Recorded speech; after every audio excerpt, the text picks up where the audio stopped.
Hello. Hello, everybody. Thank you for joining us here in person, and for those that are joining us via WebEx or online. My name is Martin Sterlicki. I'm part of the Youth to Youth community here at the World Bank Group. And so what we do as part of this Y2Y community is we work to engage and inspire young people, both here within the World Bank Group and also on a global level. And so part of this, one of the big initiatives that we've taken is to actually be part of Ideas for Action. The Ideas for Action competition is an important aspect for the post-2015 agenda. What it does is it actually acts as a vehicle for young people such as yourselves here to present your own ideas, be the change makers, be the thinkers that are actually going to lead the change and development for our generation and for those to come. This has been a big initiative over the past half a year in being able to have a global reach, get people involved from all different countries, from almost every continent. And Y2Y is very proud to be here in this coordinated effort that's between the World Bank Group and the Wharton Business School. We have key players that have been essential in putting this together, such as Mahmoud Mailden, who's the Corporate Secretary and the Special Envoy of the President to the World Bank Group, Nina Stojkovic, who is the Vice President of the Global Practices, and Georgie Pekowski, who's a lecturer and a lead advisor at the Wharton Business School. We also have representatives from the top 6 teams here today, in which you'll be able to actually hear the presentations of their proposals from them, actually get an idea of where these ideas came from, where they want to go with it. And I'd like to just finish off by saying this is only the very beginning of Ideas for Action. We have the ideas, and now we would like to put them into action. So with no further ado, I'll pass it on to Mahmoud. All right. Thank you so much. It's indeed a pleasure for me to be with you all here today and with Nina and George, and to thank those who helped us from the very beginning of the idea of getting a competition on finance for development.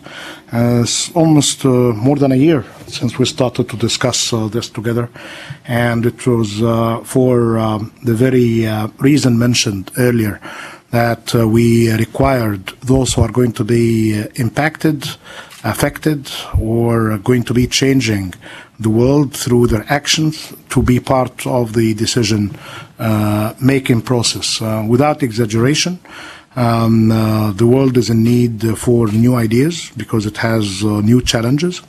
And we thought that while big organizations and big institutions that had been around for ages could contribute to the solutions, it could be useful as well to engage those who are going to be very much responsible for the implementation of the post-2015 agenda and their goals, and that are going to be blessed hopefully in September by the UN, as you all know, that would require many aspects, not just to identify the goals, but to identify the means of implementation, including finance.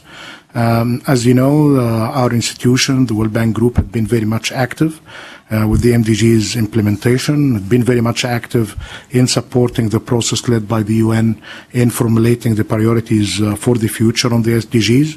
Just recently, we worked together with the IMF and the regional development banks to produce a piece that I encourage you all to have a look at, which was the main paper for the Development Committee. It's about leveraging. It's called From Billions to Trillions, how to get the finances available through official development assistance programs into bridging the gaps of funding that are expecting in the different lines of operation that are going to be taking us from 2015 to 2030. Ask some of you about your age. So the average age of you is around 20. This is we're going to be 35 and 30. It's going to be in the middle of your middle career, and I hope that you'll be remembering that day that you started the process with good memory, As mentioned, this is just a start of engagement with you. We have some good ideas on how to bring you to some of the important events going forward, including our annual meetings that are going to be hosted in Lima, Peru in October, and we're going to be working with your representatives on how best to do that. I'm very pleased with the outcome. I didn't expect, with honesty, with Georgia when we were talking about it, that the competition is going to be getting us all of such big interest in terms of quantity of the application, but more importantly on the quality of the submissions that got us into trouble at the very end on how to select the best 3 and how to get the best 6. I'm very pleased that we got into this process and got you all interested in it going forward. I'm very pleased as well that this all coming under an interesting title, Ideas for Action. We need both the ideas and the action. If you got taught economics the old way, like myself, they taught us that the economic production is coming from particular sources, as you know, the land, labor, and you add a bit of capital and some entrepreneurship, you get the production. Then until I got to know a brilliant economist, my good friend Jos Verbeek here is encouraging me to bring him to the bank. His name is Paul Romer. He's saying, well, what you have been taught is wrong. The future of economics is about 3 things: about people, ideas, and other things. So here we have good people, demonstrated their qualities by their engagement, have the good ideas, and then the other things, that's basically our support and how to get you more involved, will follow the good people and the good ideas. Thank you for being here, and through those the cameras, we know that we are as well being watched by others that we don't see, but they see us, and we are happy to be part of this. Thank you so much. Good afternoon and warm welcome to the bank group. Mahmoud, thank you very much, and thanks for involving me in this process, especially towards the end in the final judging panel. As you know, I'm representing global practices which are new to the bank, and I will talk a little bit more how I see the connection between global practices and the work that you have done. But I really wanted to thank Georgia and Mahmoud for their leadership on the Ideas for Action competition. It's been a process, as you said, and with a fantastic outcome. I also wanted to recognize the Youth to Youth World Bank Group team, Wharton students and the Young American Business Trust for their involvement in successful implementation of this project. I would really like to congratulate to the 6 teams that ended up winning the competition, but I have to say that all the participants in a way are winners. And I didn't realize really when I read the proposals that you are so young, and to me it's just absolutely amazing that you have picked such important themes that we are struggling and wrestling with in global practices and within the World Bank Group in terms of what are the big development challenges and how best to solve them. So I was absolutely impressed by the work that you have done. And as Mahmoud said, it was extremely difficult for the judging panel to come up with a top 6. And to me, you are all winners. And I think, as we said, it's very important for the youth who will be affected by all the developments to be part of the solution, especially in the year when we are agreeing on SDGs and what happens post 2015. I would like to offer some kind of an engagement with the global practices at the technical level. We hope that you would find that beneficial. I look forward to hearing the presentations of the proposals. I think to us that would be one way of moving from ideas to action, so that you have exposure to the technical teams who are dealing with some of the issues that you have wrote about, and then we decide how to take this into implementable projects and how we will finance that. So that's my offer to you on behalf of global practices, and very much look forward to your ideas on how can we move to that next step. And with that, really thank you all for participating. Thanks to all the winners, and thanks to the leadership by Mahmoud and Georgia. Georgia, on to you. Thanks. The advantage of being third, you can say, I agree with all of you, so I don't need to repeat, but I just want to highlight a few things. One, as Nena said, everybody is winner here because it's not really about 6 best projects. It's about the fact that we have over 400 teams created around this. The winners is the fact also that most contribution came from emerging economies. It was not just a lead think initiative happening in Washington, so most of the proposal coming from the United States. But also the very fact that we have many proposals from the United States says, and what is the new development agenda? The Sustainable Development Goals are not only about developing countries. These are now more and more about developed countries as well. So that's one thing. The other was that when we are talking about ideas, I even get another angle to this. It was not just ideas of solution. It's ideas about understanding the problems, because we usually jump on the solutions like we know what are the problems are. So many of your projects, the way how they phrase, in fact, pointed out that there are some issues, we haven't seen them before. So we have to look at that, in terms of understanding. The better we understand the challenges, the better we are equipped to figure out what are the possible solutions. It's also not winning by having just one project, even if that project is scaled up. I think the major victory will come from the whole process. The fact that we engaged something like 26,000 people have been exposed to this. And if we keep that process going, we'll get more people being part of that. And also winning is the fact that nobody offers here money. We didn't say, write a project and you'll get $5,000 or $10,000. The incentive was not about the money. The incentive was about an opportunity to influence the development project, the development process. And that's what I think is exceptionally important. The next challenge would be also how we bring that at the country level. It's good to have global ideas, but even the success of the post-15 development agenda will be decided at the country level, not just at the global level. So to the extent this platform can create opportunities for kind of initiatives which are happening at the country level, which is not necessarily global, because they can become global through knowledge exchange or similar things.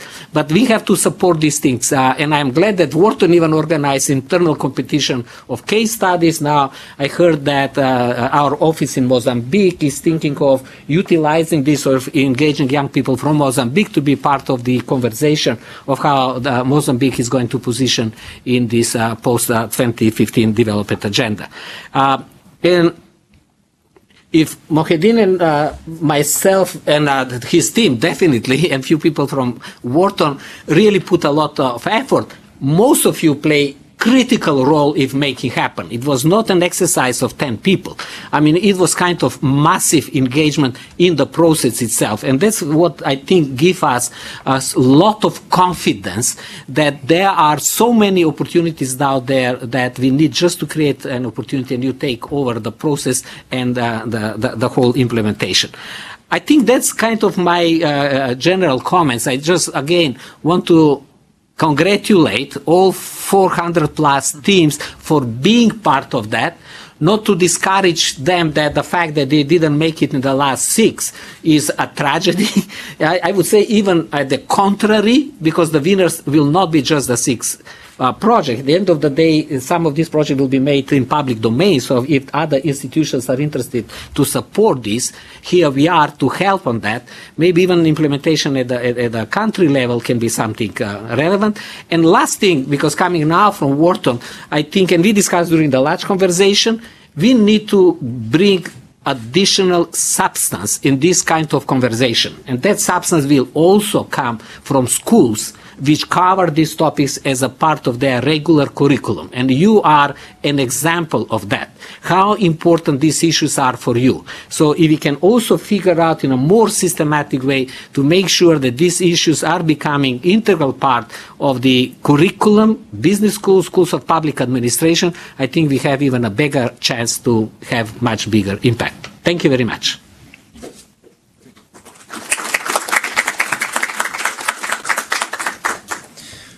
Okay.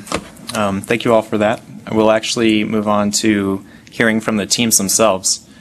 We have a few of the teams here in person, so we'll actually start out with them first, and then we'll move on to those that are joining us through WebEx. So I'd actually like to ask Team Pensurance for you to come up here to the microphone and give your presentation on what your proposal is about, where did it come from, and where you want to go with it. Sure. Would I need to sit here and speak, or should I kind of maneuver up there? You can maneuver up here.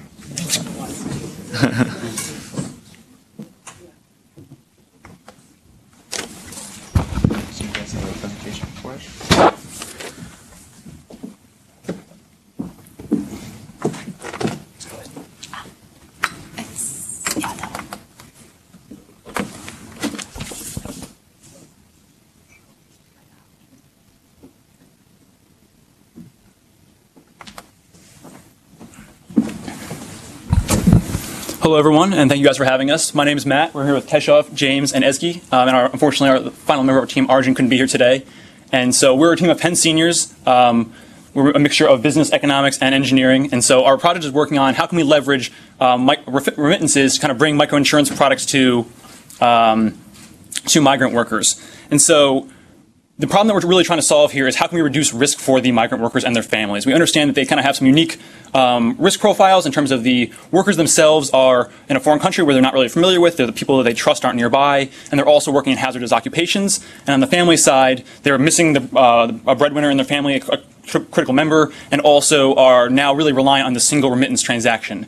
And so the solution that we're kind of bringing this to the table here is how can we integrate microinsurance into this picture and kind of leverage the fact that remittances are already being sent back home to their families. This is really the financial mechanism that's making this whole thing happen. And so the real solution we brought to the table is 2 new microinsurance products that are really targeted to the needs of the migrant workers. So the first is that we noticed that there was a lot of issue over how the money was being spent within the families. The workers weren't exactly thrilled with how the money was being used once it was received by the families, and they were also very concerned about the health and safety of their family members while they were far away and couldn't really take care of them. And so the first product that we are trying to bring to the table here is the idea of offering a health microinsurance plan that's paid through the remittances that are already being sent, and is controlled by the worker themselves. So they have some kind of control over where the money is being spent, but also can kind of account for their family's health and safety at the same time. And so the second product that we're bringing is a little bit different. It's ensuring the actual flow of the remittances themselves. So you can imagine that these are being received on a kind of a regular basis.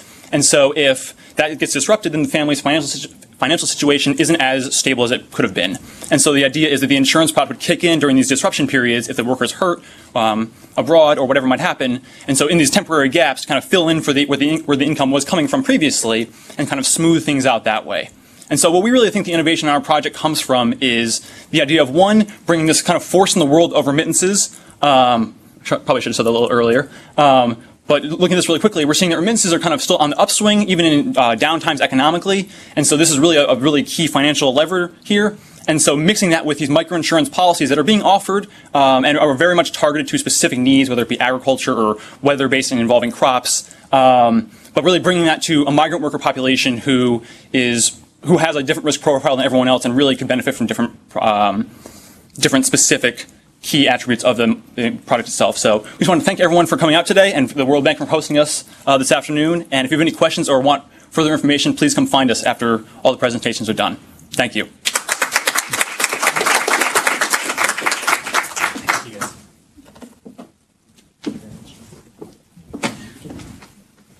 And I'd now like to introduce Team Outcome.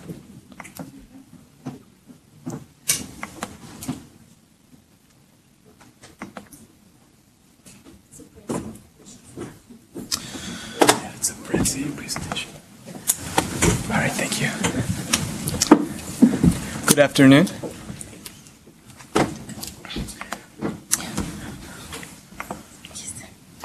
Okay, thanks.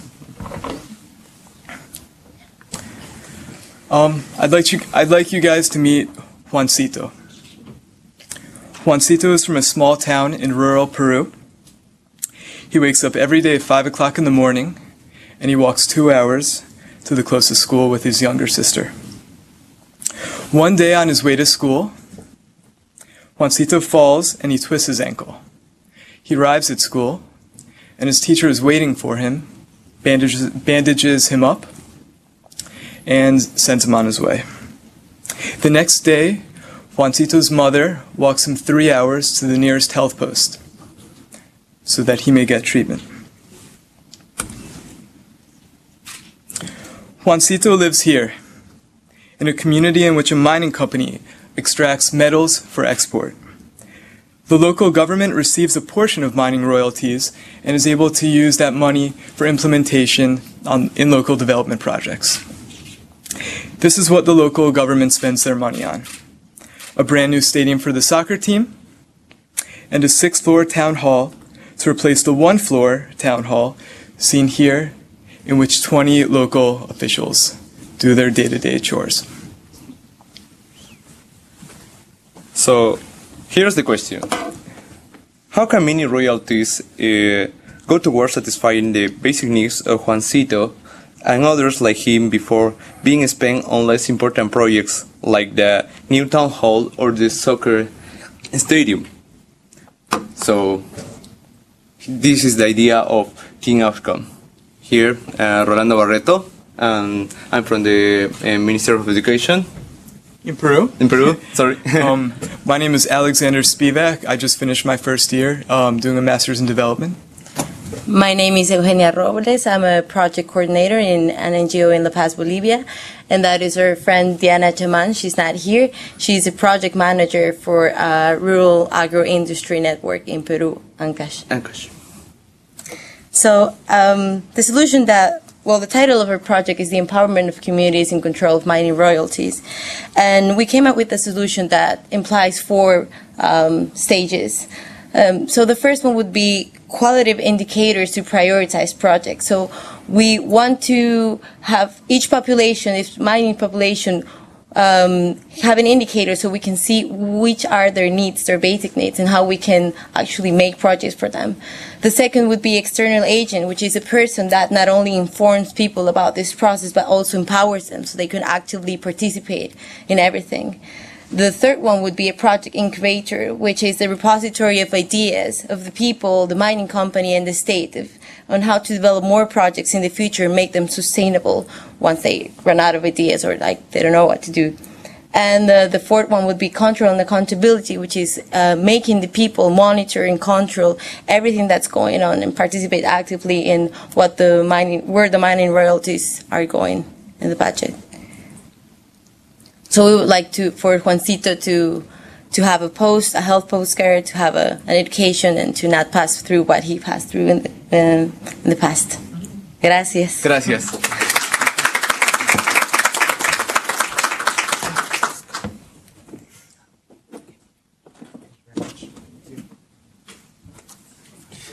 And I'd now like to ask Team Bake and Deganjan to present.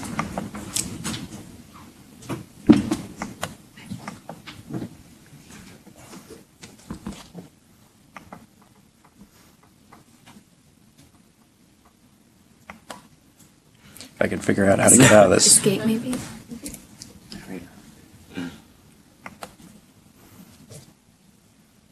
Is this it? The dip one? Yeah. Yes, awesome. Thank you. Good afternoon, everybody, and thank you to the World Bank for hosting us. Also, congratulations to all the teams here. It's been, really wonderful to get to know all of you today, and in addition to hearing about your ideas. My name is Matthew DeGagne, and along with my partner, Lena Baki, we're going to present our idea about development impact bonds and how specifically those can be applied in the context of clean cook stoves. Lena and I are both seniors graduating this week from the University of Pennsylvania. I'm going to discuss kind of the financial component to our proposal, and Lena's going to discuss its application in regards to clean cook stoves. So development impact bonds serve to bring capital to an issue with the coupon payments being made on the result of certain impacts that are achieved and future savings or earnings that are going to be realized by either a government or an NGO. The specific innovations that our model looks to use are to use existing public and foundational capital that's the predominant capital in the international development space and use that money to leverage existing private funds on which which that return generated will be paid back to. So that return being the incentive for the private investors to commit their capital to such an issue. So now those coupon payments, like I explained, are subject to the achievement of specific impact targets at designated time intervals.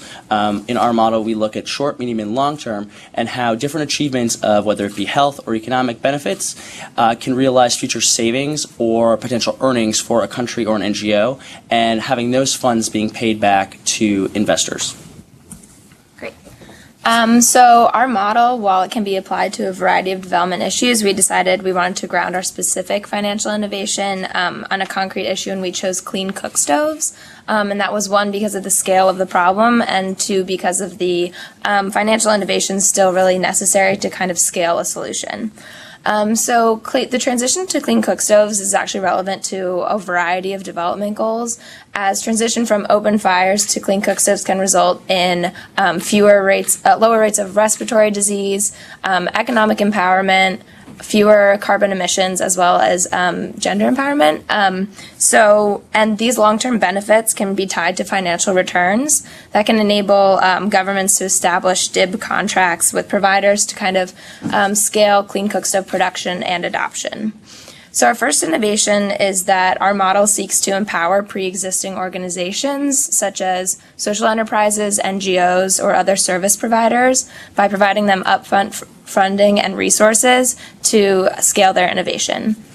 The second aspect is the involvement of community actors, and this would be in the sales, distribution, as well as repair process of clean cook stoves to ensure that the adoption is sustainable over the long term and that the project actually has community buy-in. We really felt that it was critical to have this model be participatory in nature and have our financial innovation act as a complementary aspect to pre-existing local structures to make sure the change would be as transformative and sustainable as possible. Thank you. Thank you.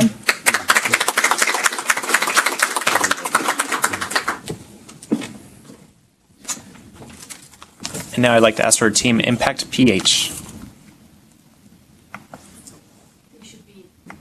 Hi, I'm not sure you can hear me. So hi, I'm Michael Ingmore, representing Team Impact.ph. Unfortunately, the rest of my teammates, Carissa Feria, who is Wharton MBA graduate, and Joanne Sibiliao, who is more social impact investing, aren't available today.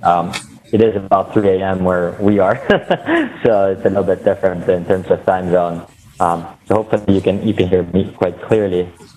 We do want to thank and congratulate everybody as well. I think just seeing all the participation was amazing. We want to thank World Bank Group for sure, and Wharton for the platform for these ideas for action. And really what we are is we're an initiative that's trying to transform the Philippine nonprofit sector, and with the hope of really seeking to encourage strategic philanthropy and better decision-making by really creating a premier source of trusted and comprehensive, up-to-date information on the Philippine nonprofit sector, and eventually including social enterprises.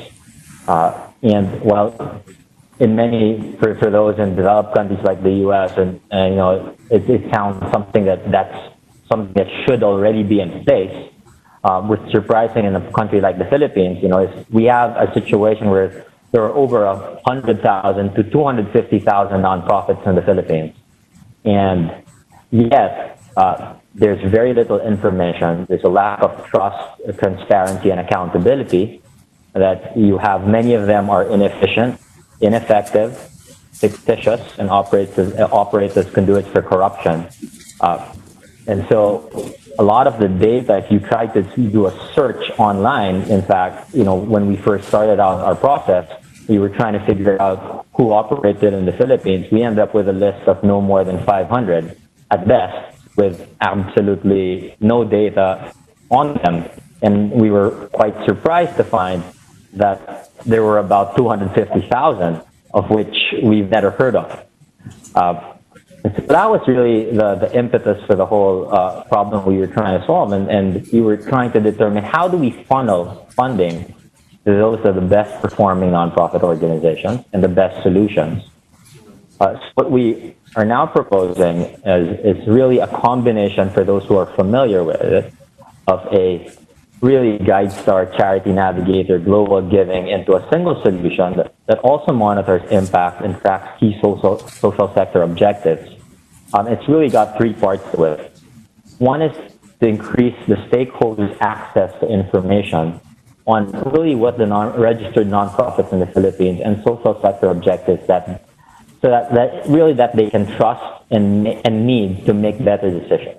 So it's a comprehensive database that's of all those organizations first and foremost. The second piece is to really galvanize the stakeholders and regulatory agencies, the nonprofit networks that exist, both formal and informal, the organizations and the donors, the whole donor community, really to increase oversight, transparency, accountability, and impact. And we recognize basically that we actually need everybody on board to make it work. And that's not so as simple as it sounds in a developing country like the Philippines. And then lastly, it's provide the tools needed to define, analyze, and support causes that stakeholders care about. Things that we take for granted, like simply whether rating organizations and key metrics, reviewing them so that people know what they're doing, making online donations, things that in many places are quite simple or have already been implemented in the countries like the Philippines. And best as we can tell, pretty much most countries outside the United States and a few developed nations really just don't have. And so what we're really saying is, what we believe is, if we can make it work in the Philippines, we believe that it's actually a model that can be served as a model for all other developing countries. And a lot of this is stemming from the inspiration, stemming from the frustration that we've had with how charitable donations were being distributed. We've always gotten questions when a disaster happens in the Philippines and you get these whole tons of donations. The end result has always been what's happened to them and where did they go, and you find that many of them have gone to waste. The general lack of impact that we've seen, so the whole international aid that's been coming in for quite a while, and still constantly the lack of impact is there. And really our experience with how things could work differently were the three things that really are driving our idea. So I think that's us, Impact Off the Edge.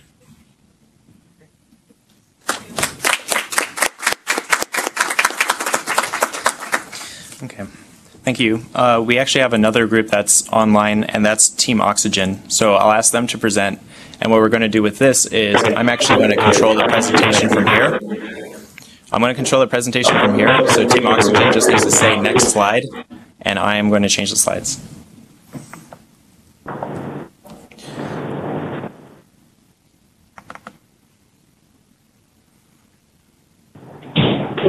We are Team Oxygen.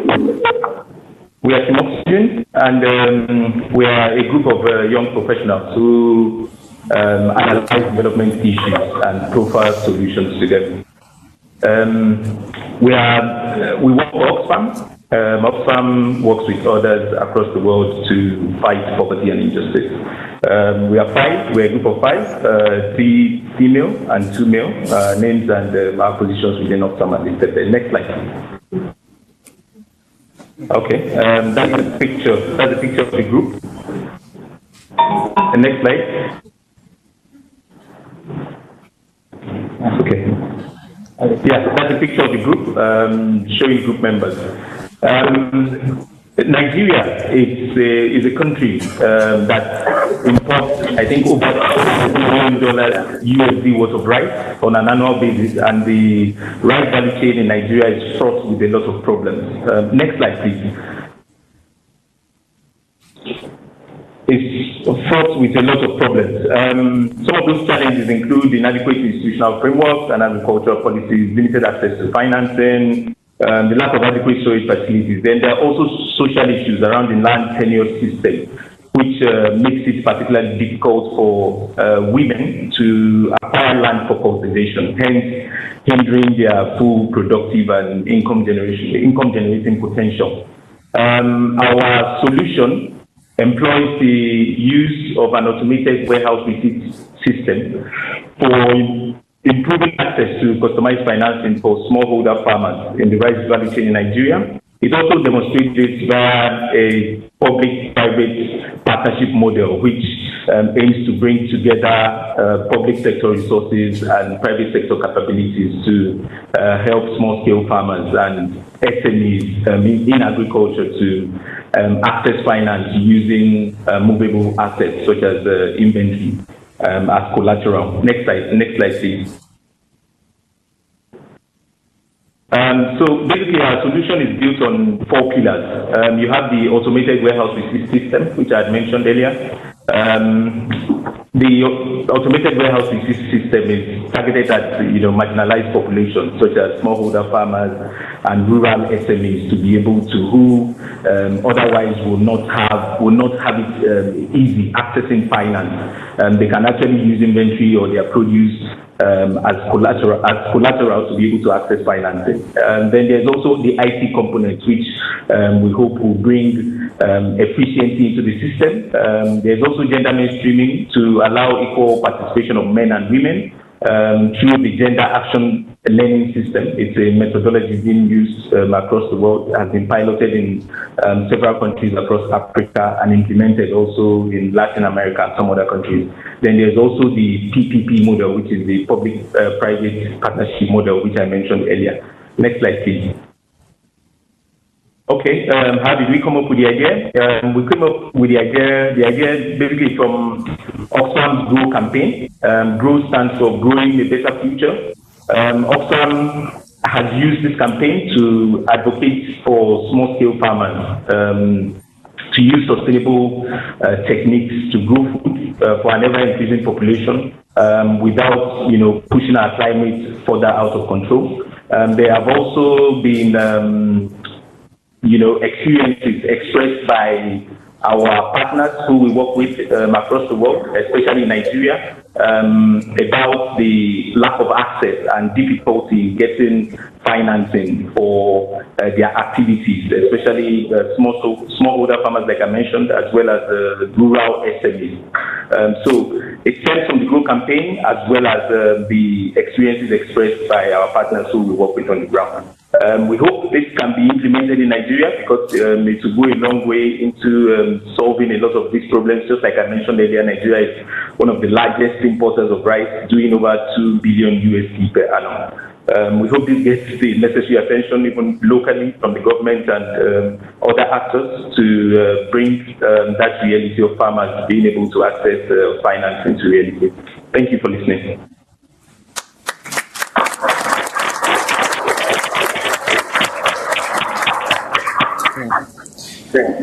Yeah. All right. Thank you very much. And we'd like to actually introduce our last of the 6 teams today, which is Team Rolling Stone.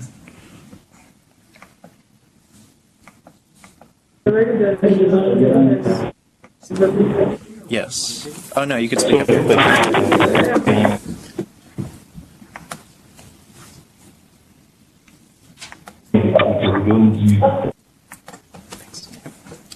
Okay, hello everyone. Thank you for this opportunity to share our idea. So, I mean, to get to the heart of our idea very quickly, we took a slightly different approach. So we all know that regarding the post-2015 development agenda, securing funding also involves, how can I say this? Can also involve looking at the development institutions themselves and their financial toolkits. So since Bretton Woods, international development institutions and IFIs, international financial institutions, haven't really realized a lot of innovation in their financial toolkits. So a lot of changes has happened in the world of international finance and finance in general, and these these development institutions haven't really been able to follow suit. So that's where our idea really came from, and we wanted to figure out a way how to connect we took the World Bank, as an example, connect the World Bank's financial toolkit, financial instruments to modern innovations in the world of finance. And so we looked at, the crowdfunding marketplace. So everybody knows, crowdfunding is an emerging it's an emerging industry. It's an emerging, if you run the numbers, you can see that in the next 10, 20 years, it will be a significant, market for financing.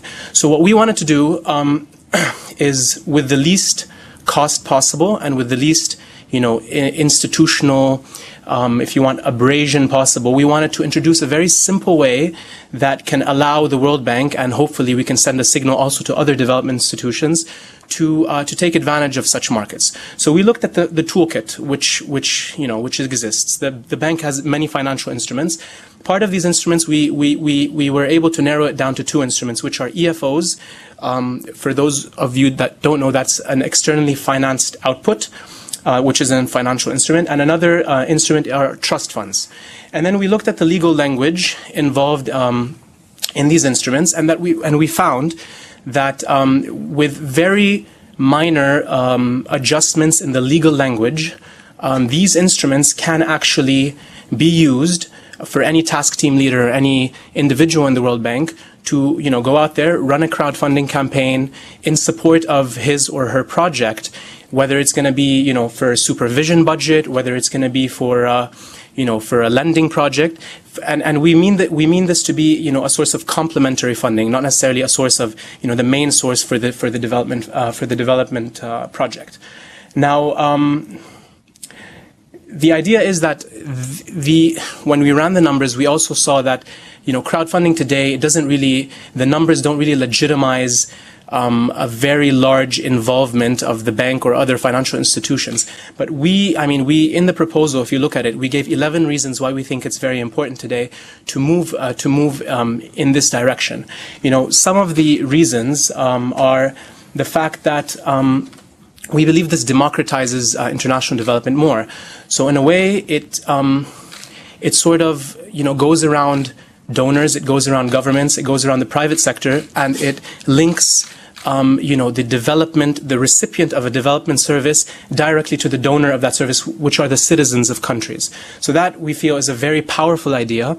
And the more the world is changing and it's becoming more connected, we feel that, this is a general trend that, whether the bank wants to or not, it will eventually follow. Thank you.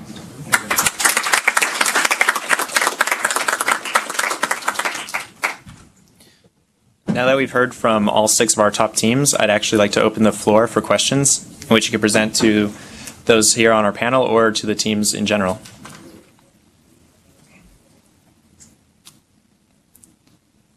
Yep. I have a question for Team Oxygen about the rice model. So I'm curious as to how the warehousing receipt system works, and also, does that generalize to other crops as well, or is there a specific reason that rice makes the most sense?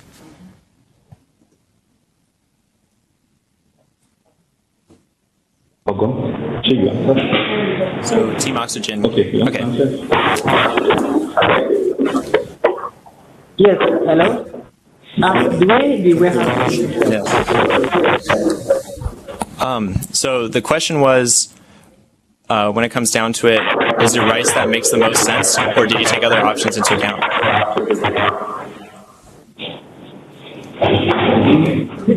Sorry, I didn't get the question. We didn't get the question, please. Can you come again with the question, please? Okay, so the question was, in choosing the area that you wanted to focus on overall, was it rice that made the most sense, and why? Or were there other options that you had?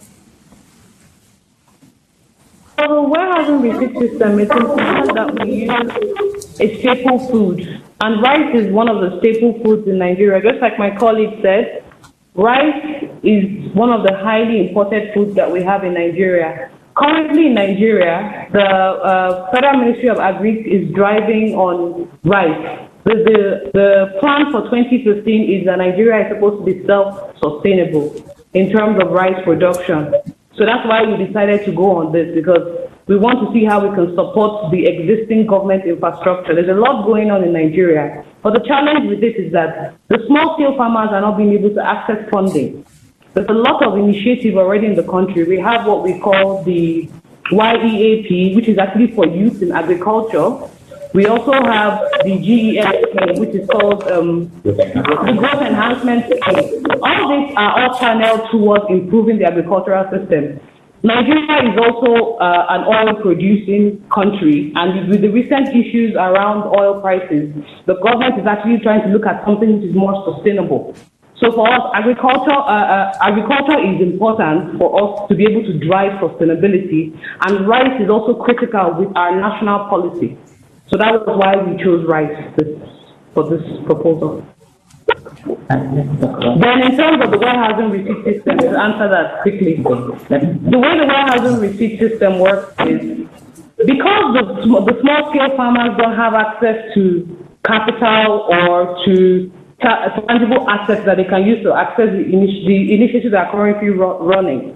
The warehousing system allows them to use their harvest because the small-scale farmers and what they have is their harvest. So they are able to store some of this harvest in a warehouse and get a warehousing receipt, which actually allows them get access to funding because they have quite a lot of microfinance institutions in Nigeria. But the funding that is channeled to them, because they are not able to meet up with the demand for collateral, they are not able to access the funding. So we are looking at something that is scalable, something that is practical. That's why we the system. I hope that answers the question. It does. Thank you. All right. We're actually, since we had so much information brought on by the teams and by everyone else, I'll just have it open for one more question before I do closing comments. Yes. Oh, okay. Yeah.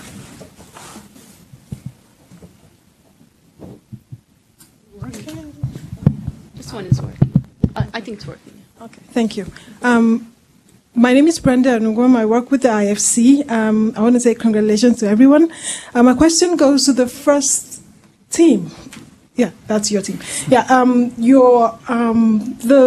charts you put on the screen showed remittances from UAE. So my question is, are we only going to look at remittances from UAE? What about from other countries? Thank you. No, that's a good question. So our proposal is centered around the passage or the link between India and the UAE. We chose India because, so as the host country where the migrant workers are coming from and their families are currently at, because it is a very large market for microinsurance, about 10% coverage in the nation overall, which is relatively high, and also because there's a very large remittance flow already in and out of the country. And so the UAE and the United States are the top two remitters into India. So that's why we showed the chart for that for our proposal. That was the most relevant information. But no, and that's one of the things that we think is interesting about our project is that the mechanism behind the insurance really isn't specific to the country. It's specific to the type of worker, which are prevalent around the world. So the graph, yes, was UAE specific, but our model and our proposal as an idea is not. Thank you. Actually, I wanted to add something, for especially the teams that are joining us from abroad. My name is Demit Jabbar. I've been a part of this team since the beginning of this project, and I worked with many of you throughout the process. So it's a very exciting day for us to see the end of the beginning. So thank you all for being here. I wanted to thank our teams in Nigeria and in the Philippines. In Nigeria, it is probably after midnight right now. And in the Philippines, it's like 4 p.m. a.m. in the morning. So we would like to thank them for making the sacrifice. And also thank you all for coming here today. And also the Nigerian team is going to be participating in the Youth Africa Forum, representing the Ideas for Action in the next few weeks. Also wanted to bring that to your information and also congratulate them. Thank you. Thank you, Martin, also. Thank you. For all your great work.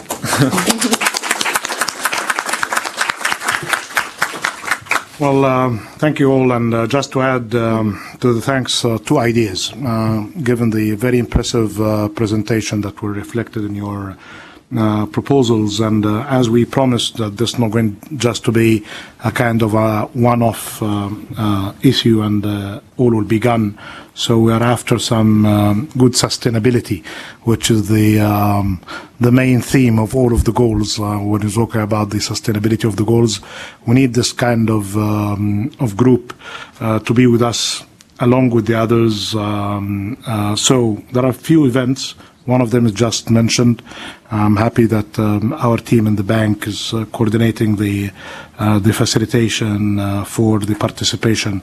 I think the periphery of the African Development Bank meeting. And I'm very pleased that your teams are going to be represented there. In the future, we are considering some other events. I mentioned earlier the meetings, the annual meetings in Peru, and could be something else before or after, but we'll, as usual, be announcing that when we are fully comfortable, when we have the resources to accommodate you. I have two ideas, as I mentioned, in addition to what we have been promising, that this would require some further work. I think your work is in a very good shape. Could be transformed easily into publishable chapters or papers. So if you are willing to participate in the meetings in Lima, the best thing, while we can use the internet uploading your good proposal as we are doing, a good idea is to have 10,000 word chapter per each maximum, to have it as 6 chapters in a publication that we will take care of here in the bank. If you are willing to do that, we'll reach out to you, but we need to do that as soon as possible. I know that you could be in middle of exams or some more interesting stuff that you are involved in, but this shouldn't be taken lots of time directly after. We'll share with you deadlines, but the idea is to get this publication edited and ready for sharing with the participants in Lima. As you know, we'll have 16,000 participants in Lima. This is the average in our annual meetings with the IMF. You'll have all of the experts in the bank, of the fund. 188 countries are going to be represented in addition to all of the interested business community in that. So it's good to have something in hand to share with them. Meanwhile, I'm not quite sure about if we have a group email or how we're reaching everybody. We don't have a group email. So we'll work on something. And how many of you are on LinkedIn already, or you are not? Okay, some of you are. So we'll try to reach out to you and to see how best to that we can continue this work, as mentioned by Nina and Georgia area. This very impressive work. We covered the whole regions around the world, our regions of operation, and all the proposals. I'm happy that you brought us ideas, not just criticism. And this is something that we have to learn from you. I've been always telling my colleagues here that the bank, at least until the recent past, when you are asking us to do things, we put lots of emphasis on the diagnosis and very little on the solution, assuming that when you know the problem, you'll do just the solution. But you took us seriously into some solutions, and I hope that many of them could be subject to effective implementation and good action going forward. Thank you all, and thank you, Georgia, for excellent work. Listen, it's just one small comment, because I close this, but to remind me that we didn't mention the fact that there was already presentation of some of these ideas during the Organization of American States Summit last month. Yes. And that our good partner, the Young American Business Trust, really play an instrumental role of disseminating this program in Americas. So another opportunity to thank them for all the support they provided to us. Excellent. Great. All right. Thank you all for joining. Thank you. We have food outside. And I would just like to add that this is just the beginning, and so we'll begin with a reception outside.